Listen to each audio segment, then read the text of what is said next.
श्रीमद् भागवत महापुराण प्रथम स्कंध चौथा अध्याय। इस अध्याय के अंतर्गत आज आप सुनेंगे महर्षि व्यास का असंतोष। व्यास जी कहते हैं, उस दीर्घकालीन सत्र में सम्मिलित हुए मुनियों में विद्या वयोवृद्ध कुलपति ऋग्वेदी शौनकादि ने सूत जी की पूर्वोक्त बात सुनकर के उनकी प्रशंसा की और कहा। शौनक जी बोले, हे सूत जी, आप वक्ताओं में श्रेष्ठ हैं तथा बड़े भाग्यशाली हैं। जो कथा भगवान श्री सुखदेव जी ने कही थी वही भगवान की पुण्यमयी कथा कृपा करके आप हमें सुनाइए। वह कथा किस युग में, किस स्थान पर और किस कारण से हुई थी? मुनीश्वर श्री कृष्ण द्वैपायन ने किसकी प्रेरणा से इस परमहंसों की संहिता का निर्माण किया था? उनके पुत्र सुखदेव जी बड़े योगी, समदर्शी, भेदभाव रहित, संसार निद्रा से जगे एवं निरंतर एकमात्र परमात्मा में ही स्थित रहते हैं। वे छिपे रहने के कारण मूढ़ से प्रतीत होते हैं। हे व्यास जी, जब संन्यास के लिए वन की ओर जाते हुए अपने पुत्र का पीछा करते थे, उस समय जल में स्नान करने वाली स्त्रियों ने नंगे सुखदेव जी को देखकर तो वस्त्र धारण नहीं किया, परंतु वस्त्र पहने हुए व्यास जी को देखकर लज्जा से कपड़े पहन लिए थे। इस आश्चर्य को देखकर जब व्यास जी ने उन स्त्रियों से इसका कारण पूछा, तब उन्होंने उत्तर दिया कि आपकी दृष्टि में तो अभी स्त्री पुरुष का भेद बना हुआ है, परंतु आपके पुत्र की शुद्ध दृष्टि से में यह भेद नहीं है। कुरुजांगल देश में पहुंच करके हस्तिनापुर में वे पागल, गूंगे और जड़ के समान विचरते होंगे। नगरवासियों ने उन्हें कैसे पहचाना? पांडव नंदन राजर्षि परीक्षित का इन मौनी सुखदेव जी के साथ संवाद कैसे हुआ, जिसमें यह भगवत संहिता कही गई? महाभाग श्री सुखदेव जी तो गृहस्थ के धर्मों को तीर्थ स्वरूप बना देने के लिए उतनी ही देर उनके दरवाजे पर रहते हैं जितनी देर में एक गाय दुही जाती है।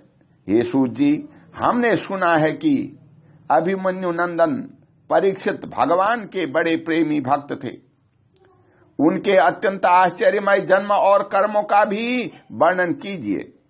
वे तो पांडव वंश के गौरव बढ़ाने वाले सम्राट थे। वे भला किस कारण से साम्राज्य लक्ष्मी का परित्याग करके गंगा तट पर मृत्यु पर्यंत अनशन का व्रत लेकर बैठे थे? शत्रुगण अपने भले के लिए बहुत सा धन लाकर उनके चरण रखने की चौकी को नमस्कार करते थे। वे एक वीर युवक थे। उन्होंने उस दुस्तज्य लक्ष्मी को अपने प्राणों के साथ भला क्यों त्याग देने की इच्छा की? जिन लोगों का जीवन भगवान के आश्रित है, वे तो संसार के परम कल्याण, अभ्युदय और समृद्धि के लिए ही जीवन धारण करते हैं। इसमें उनका अपना कोई स्वार्थ नहीं होता। उनके शरीर तो दूसरों के हित के लिए था। उन्होंने विरक्त होकर के उसका परित्याग क्यों किया? वेदवाणी को छोड़कर अन्य समस्त शास्त्रों के आप पारदर्शी विद्वान हैं। हे सूत जी, इसलिए इस समय जो कुछ हमने आपसे पूछा है वह सब कृपा करके हमें कहिए। सूत जी ने कहा, इस वर्तमान चतुर्युगी के तीसरे युग द्वापर में महर्षि पराशर के द्वारा वसुकन्या सत्यवती के गर्भ से भगवान के कलावतार योगीराज व्यास जी का जन्म हुआ। एक दिन वे सूर्योदय के समय सरस्वती के पवित्र जल में स्नान करने एकांत पवित्र स्थान पर बैठे हुए थे। महर्षि भूत और भविष्य को जानते थे। उनकी दृष्टि अचूक थी। उन्होंने देखा कि जिसको लोग जान नहीं पाते, ऐसे समय के फेर से प्रत्येक युग में धर्म संकरता और उसके प्रभाव से भौतिक वस्तुओं की भी शक्ति का ह्रास होता रहता है। संसार के लोग श्रद्धाहीन और शक्ति रहित हो जाते हैं। उनकी बुद्धि कर्तव्य का ठीक ठीक निर्णय नहीं कर पाती और आयु भी कम हो जाती है। लोगों की इस भाग्यहीनता को देखकर उन मुनीश्वर ने अपनी दिव्य दृष्टि से समस्त वर्णों और आश्रमों का हित कैसे हो, इस पर विचार किया। उन्होंने सोचा कि वेदोक्त चातुर्होत्र कर्म लोगों का हृदय शुद्ध करने वाला है। इस दृष्टि से यज्ञों का विस्तार करने के लिए उन्होंने एक ही वेद के 4 विभाग कर दिए। व्यास जी के द्वारा ऋक, यजु, साम और अथर्व इन 4 वेदों का उद्धार पृथक्करण हुआ। इतिहास और पुराणों को 5वां वेद कहा जाता है।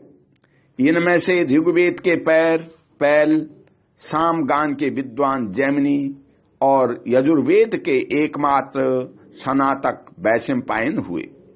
अथर्ववेद में प्रवीण हुए दरुण नंदन सुमंत मुनि इतिहास और पुराणों के स्नातक मेरे पिता रोमहर्षण थे। इन पूर्वोक्त ऋषियों ने अपनी अपनी शाखा को और भी अनेक भागों में विभक्त कर दिया। इस प्रकार शिष्य, प्रशिष्य और उनके शिष्यों द्वारा वेदों की बहुत सी शाखाएं बन गई। कम समझ वाले पुरुषों पर कृपा करके भगवान वेद व्यास ने इसलिए ऐसा विभाग कर दिया कि जिन लोगों को स्मरण शक्ति नहीं है या कम है, वे भी वेदों को धारण कर सकें। स्त्री, शूद्र और पतित द्विजाति तीनों ही वेद श्रवण के अधिकारी नहीं हैं। इसलिए वे कल्याणकारी शास्त्रोक्त कर्मों के आचरण में भूल कर बैठते हैं। अब इसके द्वारा उनका भी कल्याण हो जाए, यह सोचकर महामुनि व्यास जी ने बड़ी कृपा करके महाभारत इतिहास की रचना की। शौनकादि ऋषियों, यद्यपि व्यास जी इस प्रकार अपनी पूरी शक्ति से सदा सर्वदा प्राणियों के कल्याण में ही लगे रहे, तथापि उनके हृदय को संतोष नहीं हुआ। उनका मन कुछ खिन्न सा हो गया। सरस्वती नदी के पवित्र तट पर एकांत में बैठकर धर्मवेत्ता व्यास जी मन ही मन विचार करते हुए इस प्रकार कहने लगे। मैंने निष्कपट भाव से ब्रह्मचर्यादि व्रतों का पालन करते हुए वेद, गुरुजन और अग्नियों का सम्मान किया है और उनकी आज्ञा का पालन किया है। महाभारत की रचना के बहाने मैंने वेद के अर्थ को खोल दिया है, जिससे स्त्री, शूद्र आदि भी अपने अपने धर्म कर्म का ज्ञान प्राप्त कर लेते हैं।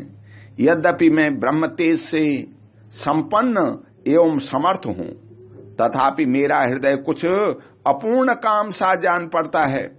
अवश्य ही अब तक मैंने भगवान को प्राप्त करने वाले धर्मों का प्रायः निरूपण नहीं किया है।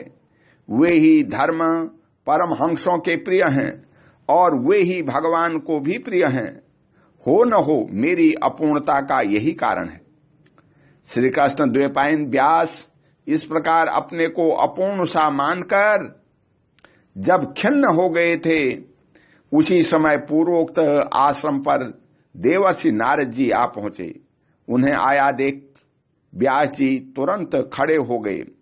उन्होंने देवताओं के द्वारा सम्मानित देवर्षि नारद की विधि पूर्वक पूजा की। ओम शांति। बोल श्री कृष्ण भगवान की जय।